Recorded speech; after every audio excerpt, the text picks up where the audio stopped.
Reality Team TV. We back. DJ 4 Blue. How you saying? What's good? Welcome to the Red Chair. Thank you very much.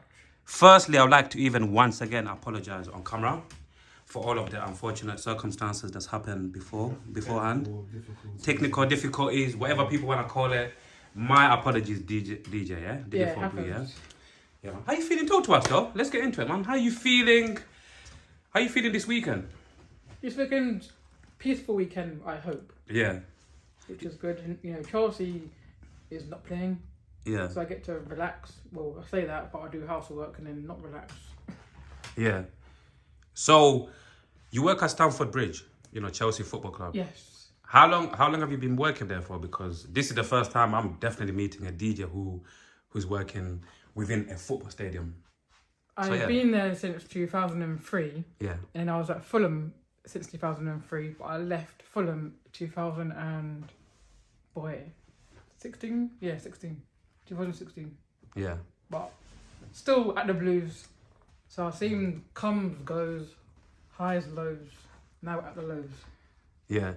Are you a Fulham supporter or a Chelsea supporter? I'm a Chelsea supporter, but my college teacher's mum got me into Fulham Football Club and had to fill out the application from college and take it from there. Yeah. So you started off working at Fulham, yeah? First, Fulham yeah. Football Club, yeah. So besides, obviously, we're gonna dive into the DJing properly, yeah. Yeah. Besides, obviously, your love for DJing, your love for music, are you actually into football? Do you actually watch football on a regular basis? I used to watch football on a regular basis. Yeah. I used to be a coach as well for the ladies team. Let's get into that. Like, how did you get into coaching, and how long was you doing that for? This was years ago, early 2000s. It was with a local men cap organisation, and we had a girls football team. So I was basically one of their strikers. Strikers, yeah. Yeah. My striker, you know. I don't know how I managed to be a coach, but I managed to be roped into being a coach. Yeah. And how did you find out, like, being a coach? You know, it was not easy because you have to. There's a lot that goes into being a coach for sure. Yeah, you have to what's the word? You've got to separate friendship and be professional. Absolutely, yeah. Because I knew everyone there, so you can't, let them take the piss. But when you're strict, they don't like it. When you're soft, they're like, oh yeah. So it's a good disciplined way. Yeah. Yeah, you had to kind of try and find balance. That balance, yeah. That's it, yeah. I had no choice. Yeah. What are your thoughts? Because this is a good topic, by the way. Because I wanted to also obviously to talk about female football, because obviously over the years female football is slowly rising. It's getting better. Like, what are your thoughts on female football, like, as a woman, like, in general? Well, years ago I was so passionate of getting girls into football. Like, even at college, there was only me on one men's team, and then the coach was like, maybe you should sit out this one, blah blah blah. So I was like, no, I'm not going to sit out.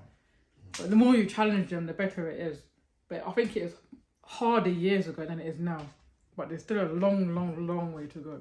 Yeah, because I saw obviously, I think, was it the Arsenal game where they beat the attendance record, right? Was it the Arsenal game or the Manchester, one of those games recently where in terms of the crowd for a female game, they beat the record? That was the most, I think it was the Arsenal game where basically, they beat a lot of people turned up. So was it at the Arsenal? I think so. Yeah. That was I'm sure that was literally last week or something. No, that was Chelsea. Chelsea and Arsenal. Yeah. That was at Stamford Bridge. Yeah, and a lot of people turned up, innit? Yeah, and then the kickoff got delayed because Arsenal socks clashed with Chelsea socks, which is so silly. Yeah, that's actually. They just delayed it just for a pair of socks. Yeah, that's actually mad. Big up to Lauren James. She's my favourite footballer, female footballer. Yeah, same here. But years ago, I used to like Rachel Yankee. Rachel Yankee, yeah. Oh, she was so cold. I met her and I met the ex Black England coach.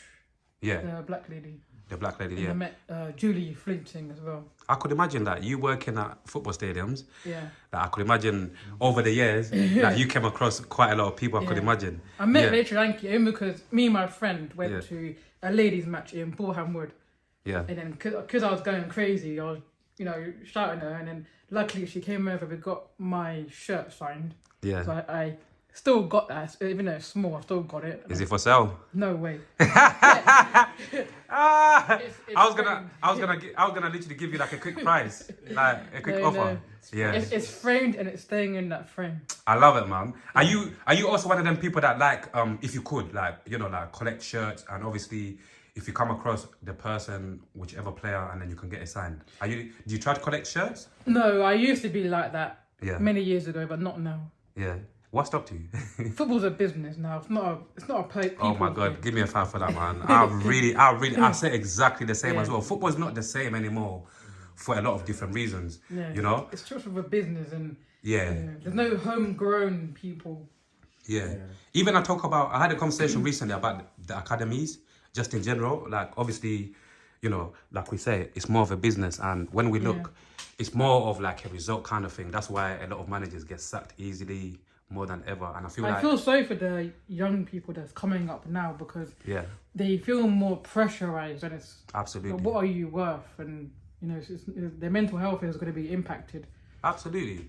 And do you think, in your personal, from what you've experienced, from what you've seen, do you feel like, you know, like definitely like the FA, the Football Association, they could definitely be doing a lot more in terms of like setting up certain things for footballers' mental health?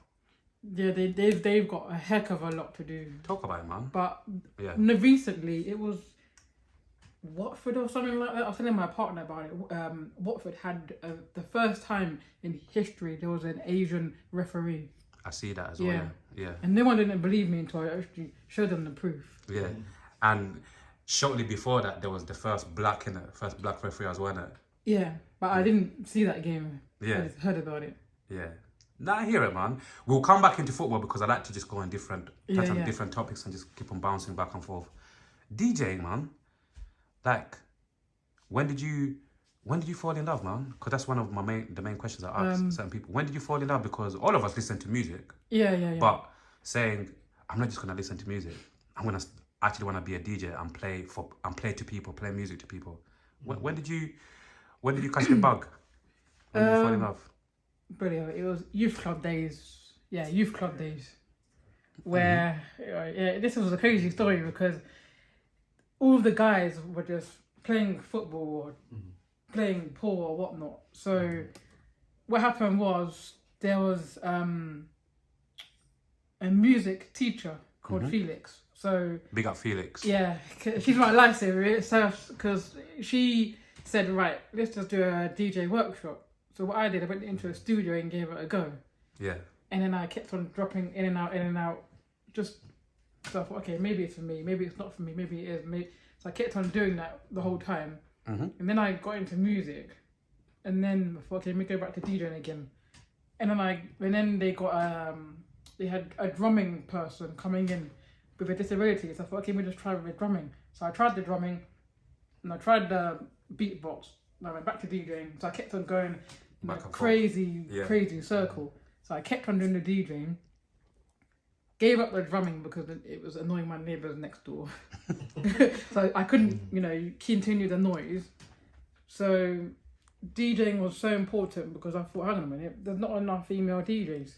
I don't know any, and no one ain't talking about it. So I said, okay, let's just keep up the DJing. How many female DJs do people know in the world, especially with a disability? None, really. Yeah, that's true. Yeah. Even I spoke to my brethren like a few days ago. Even us, we was talking about like just even touching on the UK. Like how many? Obviously, there's Tiffany Carver, whatever her name is, Tiffany Carver, and she does work with Drake now, and she does a lot of big things. She used to be at the BBC One extra constantly. Yeah, but even you get what I'm trying to say. But even in general, even because we live in the UK, and for me anyway, as someone obviously who loves music as well, like I get to a point when I have conversations with people and I start asking certain questions. And if we, right now, we are blessed to be talking to you. You're a DJ. And one of the questions that I want to talk about as well, one of the things that I want us to dive into is like, what is really going on in terms of like the DJ industry in the UK? Because obviously there's so many DJs up and down the country. But let's keep it real. Like, how many DJs are striving, if that's the right word? True. How many DJs are striving? How many DJs, are really, really, are really, really making Yeah. life-changing money, are really doing big things? Because if I'm gonna name literally some that I know that I'm aware Yeah. of, and let's keep it real as well. Like, we live in a day and time where if somebody's doing big things or whatever, Yeah. you see them on the social, you see them all over the place. Yeah. Hence why we keep on seeing people like Charlie Sloth, certain people. You got to understand certain people who actually have managed to really take their DJ career to that next level. Even David Guetta. Yeah, David Guetta, but he's not from the UK. We're talking about people just right now. We're just talking about specifically DJs within our Born country. and bred sort of thing. Born and bred. Yeah. Obviously, there's big DJs all over the world, innit? But we live in the UK. Me, I like to just focus on that. Again, like I said, sometimes we can have bigger conversations with people that are around the world. But also sometimes I like to just focus on that. I'm not gonna say our country, but the country that we're living in. What's going on in the UK? So London especially. Yeah. Because The whole of the UK. The only reason why I mentioned Yeah. because you're talking about somebody who has like really taken it far. I don't know any DJ that has like really, unless you're gonna there's another black DJ who always does, you may see him on TV talking about certain musics. Forgotten his name. Spoonie, I think it is. Nah, it's not him. Yeah, that's right. I know who you're talking about, but Yeah. it's not him. Like he always talks about like the lovers rock scene. Like he's always getting involved in like I think I remember. Oh, Is it like a Jamaican? is guy? it Rodigan? no. But I say Rodigan is not black, is it?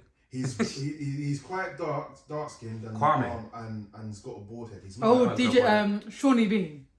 No, it's I know not. exactly who's he talking about. As soon as he said bold, Trevor Nelson. That's it. Yeah. But Trevor Nelson he's the one who can say he's one of the earliest people in the UK, one of the earliest black, like black DJs to literally like to show, to lead the way, to show like the up and coming people behind him that it's, it's possible for you if you really put the work in the UK, you can become a big DJ like. Isn't he in the UK. Capital Extra or something? I think so. Yeah. All I know, he's been around for decades, and I've grown up watching Trevor Nelson. Like I remember growing up, like watching my sister. I think he even had like time ago, years and years ago. I think that the old MTV called. I think it's The Lick. I don't know if you remember. Oh, a thing like God. that. Yeah. You see, we're trying to say we're going way back. But yeah, going back to you, like for you in your own eyes, from what you see, like how is the state of like the female DJing, like as a female in the UK, like how do you say like is the industry in a good state, or there's a lot that is to still happen, like as a female like DJ who works in London? I think there's a lot of work as a whole in this country. Sure. Really. And there's a lot of barriers that need to be broken, and a lot of women, have different needs, and they're not getting the opportunity to do what they can do. So they have to have, it's like, say if a man off the street said, yeah, here's a demo, blood, bang, we're going in the studio. But if a woman went on like that, it's like, okay, this talk, and then maybe one day, maybe you'll keep on going in a vicious cycle thing. Yeah. And who's the gatekeeper? Is there anyone to blame specifically, or there's just basically like certain women DJs just need to continue working? You get me? Is there? Would you say there's certain people who are obviously like who have got the keys to open certain big doors for certain women DJs, but those guys for whatever reason they're being gatekeepers? You get me? I don't know, because I think everything just starts at home with people's attitudes. Really. I hear you. Yeah. It's how people being brought up in this country is different to how people get brought up back home. Yeah. And for you even moving, one of the main questions I want to ask you as well today is, once again, like, because I would like to see, like more female making noise, more female DJs making noise. The other week we spoke to another DJ as well, and once again, like, my question to you is like, what do you want in terms of like moving forward? Obviously, you're blessed. You've had quite a lot of work over the years. Yeah. But for you moving forward with your DJing career, like, what would you like to do? Like, what are your plans? Like, you get what I'm trying to say? Like, My moving big forward. dream is really to DJ abroad, and the biggest parties, or beach places or just working, just DJing abroad is enough to say, right, yes, I tick that box because I've been abroad and I've DJed abroad. And I get, I can't keep DJing in England because I'm running out of places to go. Yeah, is that she's been about? Is that how busy you Yeah. are? Yeah. Now I love to hit, but it sounds refreshing because also like what I said to the other DJs as well. Yeah. You know, Yeah. you get up and coming DJs who obviously they say they cannot really get jobs. They're Yes. struggling like that. You get me? So again, even if I keep on repeating when I meet DJs Yeah, like yeah. you and DJ Temi, big up DJ Temi by the way, bigger up. Yeah. Yeah, I met When- her as well. Yeah, you met her. She's really Yeah, cool with yeah. it. Yeah, like when I meet DJs like you guys, Yeah. I always like when we have these conversations. I always like us to to highlight that Yeah.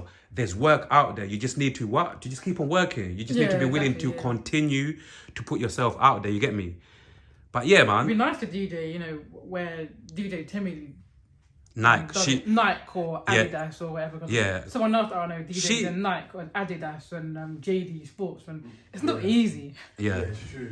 Yeah. Honestly, like DJ Temi, yeah, she works in some great places. Yeah. But one of her qualities that I like personally about her, like I've told her off camera Yeah, yeah. in private conversations, is like, when somebody's so humble, it's Yeah. like nah. Like when somebody's like they're doing big things, they're doing great things that Yeah. other DJs, like wish or other DJs wanna do. Yeah. But it's like she's like nah. She's just so humble with it. So it's Yeah. like, yeah, man.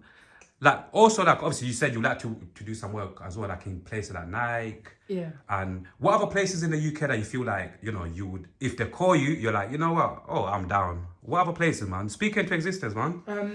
Well, there's I used to work at a skating place doing security, Okay. and it's owned by Dr. Drake, Beverly Knight, and My girl said, sorry, Dr. Drake. I thought someone it was else, about and Drake. Usher. Some big name. Yeah, it's oh god, it's called Flippers. Oh yeah, I Yeah. had a feeling you're gonna say that. Yeah. He's a skater, by the way. Yeah.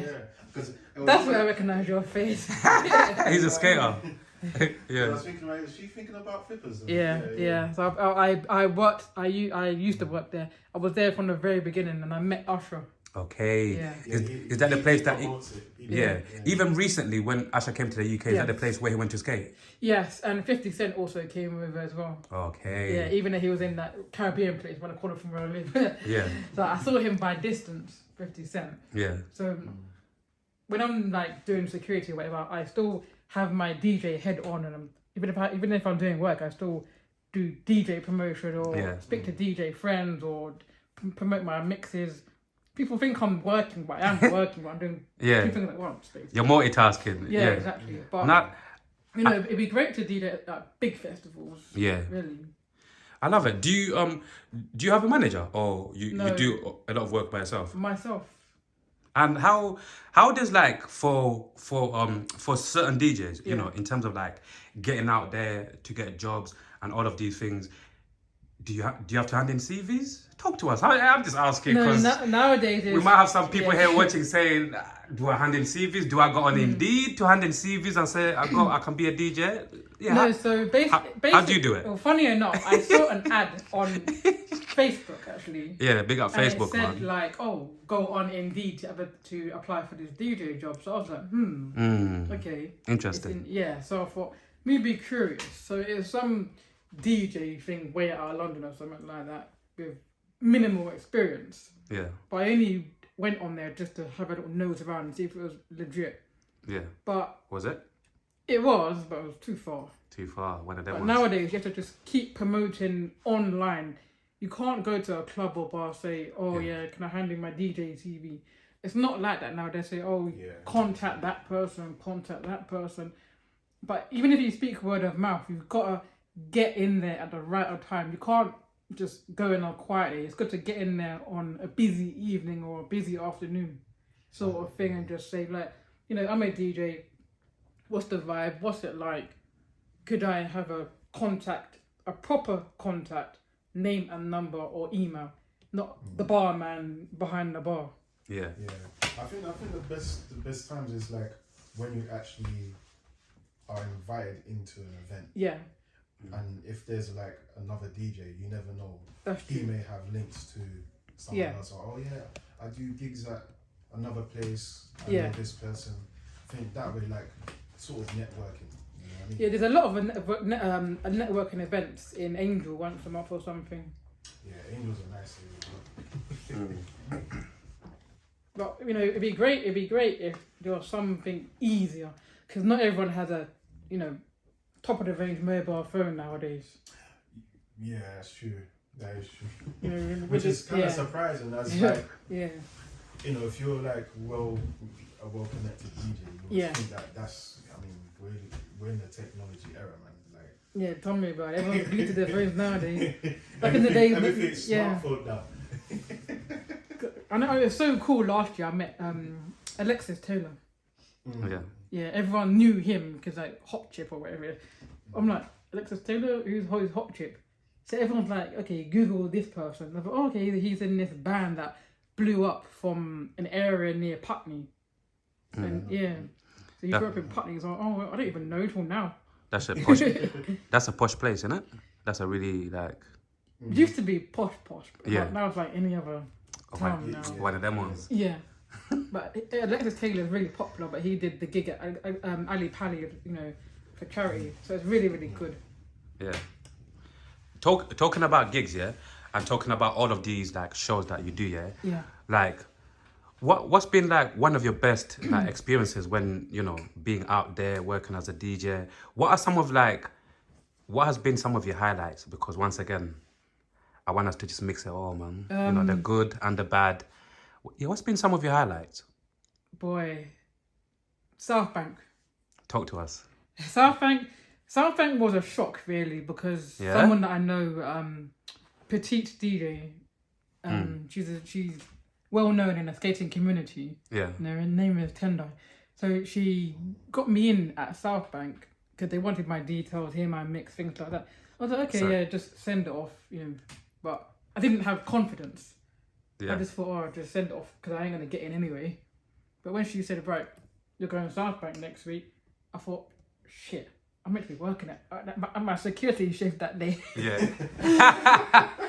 So Hey. luckily I had enough notice, 7 days notice to cancel my shift. But when I turned up, all my security people were like, hang on a minute, you're a DJ, what the hell is going on here? Yeah. So they were surprised in itself. Yeah. Was that like one of, like you said, like a beautiful moment? Because it's like, raw, like I didn't really expect for me to get this gig. Yeah. And I was meant to work as well. And it's like, raw. That's like, how long ago was that? It was a couple of years ago, not last year, but the year before. Okay, a couple Yeah. of years ago as well. Yeah. And It was really, really good because, yeah, you know, it happens every summer. It's called Meltdown Festival. yeah, And I remember it specifically because Grace Jones was the headliner of the whole festival for the summer. And for my name to be out on the same place as Grace Jones, I'm like, what's going on here? That's We're good. going somewhere. Yeah. But then my uncle was like, hang on a minute, do you know who she is? This Yeah. is my era. Yeah. So I had to do a lot of research. And my yeah. uncle was so jealous. Hey, and listen, like, how is once again, man, like, how is? I promised myself this year, yeah, when I speak, because obviously I don't like to bore people. I don't like Yeah. to keep on asking the same questions or whatever, because I'm a consumer myself. I watch different things. Yeah. I like good conversations. They're not boring. You get me? They're like, you know, like ask different questions. Yeah. But I feel like also it's important for me anyway. I'm sure my friend is gonna agree as well. Like every DJ that we interview, I made a promise to myself that I'm going to check in terms of like the mental health, because you guys, like what DJ Temi said again, you guys work crazy hours, the nightlife, like, you know, like it's crazy up and Nightlife, down, all of these daytime, things. Yeah. How was your mental health? Like, how was your, in general, keep it completely honest on the red chair. How was your mental health? My mental health is good on a good day and it's bad on a bad day. Yeah. So it's like it just goes up and down depending on how the day goes and what happens on a specific day or whatever. Yeah, and sometimes any little knockback can just knock me back and I start cussing out and then just like, just, you know, forget it. You ain't getting nothing out of me for God knows how long. And then if I hear people that are struggling, I help them and I drop myself. And I always get told, stop always helping other people. Yes, you sound very selfless. Yeah, I spend so much time helping other people, and I feel like I've been so behind. So my aim for 2024 is to help less and help myself more. Help yourself more. Yeah, man. And What are some of the things that you do in terms of like to keep your head in a balanced place, Yeah. in a good place like more time? Do you have like certain routines that you do, like meditation, yoga, swimming, I do. whatever? I go to like, the gym. Yeah, talk to us, man. I go to the gym, do a bit of fast walking on a treadmill. I like doing weights. Yeah, Yeah, I do more weights than treadmill. But, because you see a lot of men in the gym, but then some of the women are like, oh, maybe I should just wait for this machine. So what I do, I just shove myself on this machine. As soon as one guy goes, I just shove myself on the machine. There's no tomorrow. yeah, And because they hog it up, I can hog it up. yeah. You And know. how many times a week do you go gym? Do you go gym like how many times do you go gym a week? At the moment, I try to go twice a week. Okay. Before, Okay. I used to go 3 times a week. Yeah, But after COVID, I tried to get back into it slowly. the routine. Yeah. Yeah, just gradually. Yeah, I hear you, man. And so far, 2024, the DJing world. Be brutally honest. Like, 2024 what are your thoughts on the DJing industry this year so far? It's been up and down. Yeah. There's a lot to. Yeah. I feel there's a lot to catch up on because there's my friend always chats about this Jinx chat or whatever it is. Yeah, Where you get all these celebrity gossip yeah, because she's so in the music game with this drink chats TV thing, right? okay, And then I'm like trying to catch up from last year's gossip, and then when I say, "Oh, did you hear about Usher?" That's old news, man. So I'm like, so I feel like I'm so far behind. You're catching up, yeah. Yeah, but I want to hear the positive gossip, not this negative gossip that everyone's roaring around with Usher and P Diddy and But the best news of 2024, Vibes Cartel could be coming home. Oh, Yeah, whoa. yeah, I heard about yeah. Yeah, That could be the best news.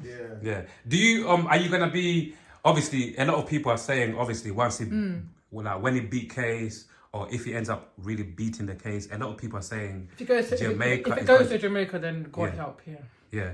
What are your thoughts? Because even like I posted when last week when that news came out, I posted on my page like Yeah. I would really like to speak to somebody who knows the ins and outs of the case because obviously there's a lot of us I feel like we just know little bits here and there Exactly. of the story. I agree. Yeah. I feel like a lot of us on social media, like a lot of us people that we don't really know the ins and outs of the actual case. I So like how much do you know about the case? Like even if you don't know much about it, like from what you know, you get me? Like I don't even know not Okay, much cool. at all, apart Yeah. from bits and pieces that my friend told me. Yeah, And okay. Yeah. It's just, it all happened so suddenly. Everyone's saying he got set up with this gun. People set him up. That person set him up, or that person sleep with that person to get to him, or because he's doing big in the music game. It's a way of getting rid of him.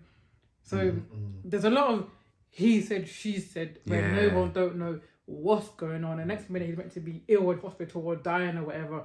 Next minute you got this court case that happened last week, and then they're gonna be bringing the case to Jamaica, and everyone's like, okay, let's just pray for a miracle because Jamaica hasn't got the best, justice system. Yeah.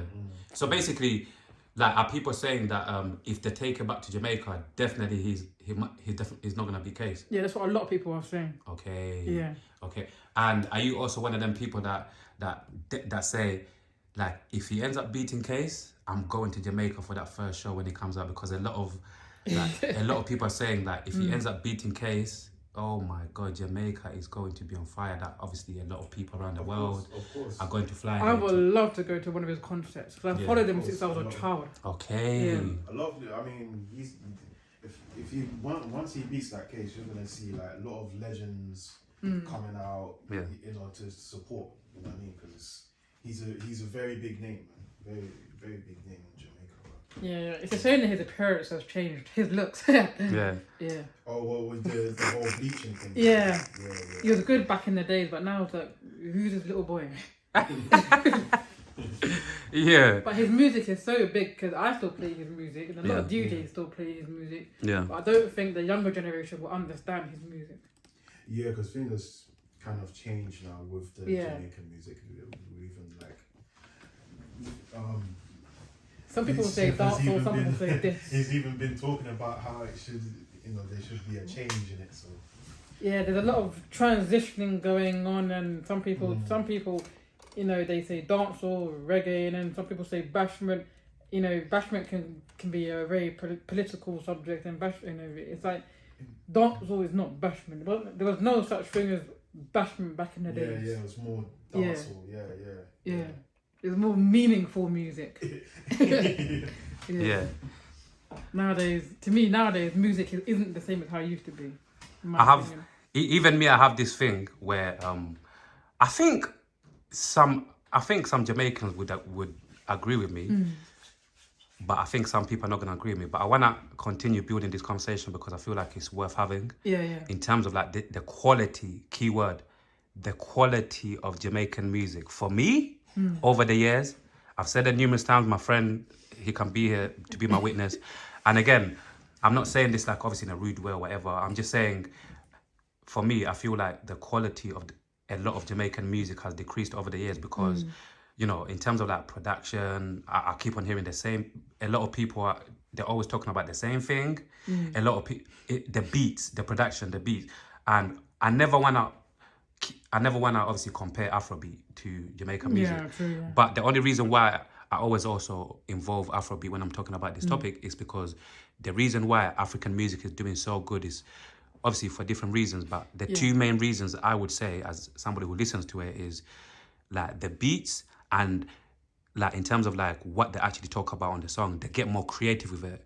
True. Yeah. Because there's a lot of African artists who probably talk about the same thing as well, which once again, I'm not naive, I know that, but they're more creative with it in terms of like using certain parts of their languages and twisting up certain lingos, you get me? And they make it sound a lot more digestible and a lot more creative with the beats as well, with these amapiano, all of these things. And I just feel like Jamaicans are lit. Let's keep it real. Jamaicans are lit. They've got mad, beautiful energies. And I'm just thinking like why have they gone, in my opinion, why have they gone so behind in terms of like music? Because I feel like Jamaicans, like the way they are with the energy, how vibrant they are, I feel like I thought they would have found, you know, a lot of them would have found a way to produce like Bring the oomph back. Yeah, to bring the oomph back, to produce better music, to work even with different people. And yeah, sometimes I just think to myself, what happened there? Obviously, like whenever I have this conversation, I always have to say, because you know, people on social media are always gonna run with whatever clip they might see, but I always have to say, of course there's still good music in Jamaica, of course. All I'm just trying to say, it's hard to come by good music. Yeah, what are your thoughts? Well, when me and my friend have this conversation all the time. Okay. And she always says, it's always the same dead beat. Please say that again for me, please. It's always the same dead beat. Because sorry to even cut you, when like I listen to the music here, you know, like when you want, it's like, how can I paint a picture? It's like seeing a footballer, and it's like you want them to score. Yeah. It's like you want a team to win, but they just keep on like, that striker, you want him to score, but he keeps on making the wrong decisions and all of these things. You got to say. So going back, passing it back like how Chelsea does. Come on, Chelsea's trash by the way. But we'll go back to Chelsea. The men team, absolute fucking bottle jobs. But yeah, so with the music, it's the same as well. Like when I listen to some new Jamaican music, sometimes, like you know when you're like, please, like let the drop be something a little bit different. Let something about the beat. Brother, as soon as a lot of these songs drop, like you said, the beat put me off. It's like you get the same kind of vibe. There's a certain Jamaican beat that a lot of people know. Like it's like, as soon as you play, you're thinking, oh no, again. You get me? So I agree with you. Continue. I don't know. See, when it comes to Jamaican music and Afrobeat music, I find Afrobeat so predictable. Yeah. So I know it's going to be the same beat but a different artist. Yeah. But with Jamaican music, you'd know, okay, Sean Paul did that. Wild Cartel did that, Beanie Man did that, Buju Banton did that, you know, Lady Saw did that. But when you've got a lot of toxicity in the music industry as a whole, you like Lady Saw had to pull away and do her own thing, and then that brought beef, and then he got Mavado had to move out of Jamaica. Yeah, he had to disappear and vanish. I know tomorrow, but Mavado got boring. Like he got disappointedly boring. Sean Paul just got disappointedly boring because Jay-Z thought Beyonce was hooking up with with a wife sort of thing. I think he fucked her, but that's for a different conversation. I think Sean Paul definitely fucked Beyonce. Yeah, that's for a different conversation. Because the music as a whole, Like, He fucked her. Sorry, again, he fucked her. Sorry. Yeah, sorry. Alleged. Oh, allegedly. Sorry, I'm just learning a new word. yeah, it was alleged. but- Allegedly. yeah. But it never happened. But even. Yeah, it never happened, but I fucked her. Yeah, let's continue later. But you know Sorry. the Sorry. beats are just the beats are Yeah. crazy. Yeah. You know, it's like okay, Production. Shenzia is good, and I'm glad that she got the UK visa last minute to come and do her tour in the country. Oh, she got a visa, yeah? She got it last minute, Congratulations. so I'm very happy on Better that. late than never. Yeah, Yeah. so it'd be a good thing for her to come over here and see what she can do. Yeah. And like say other artists want to come over here, it seems to be a big barrier to come in England and do what they gotta do.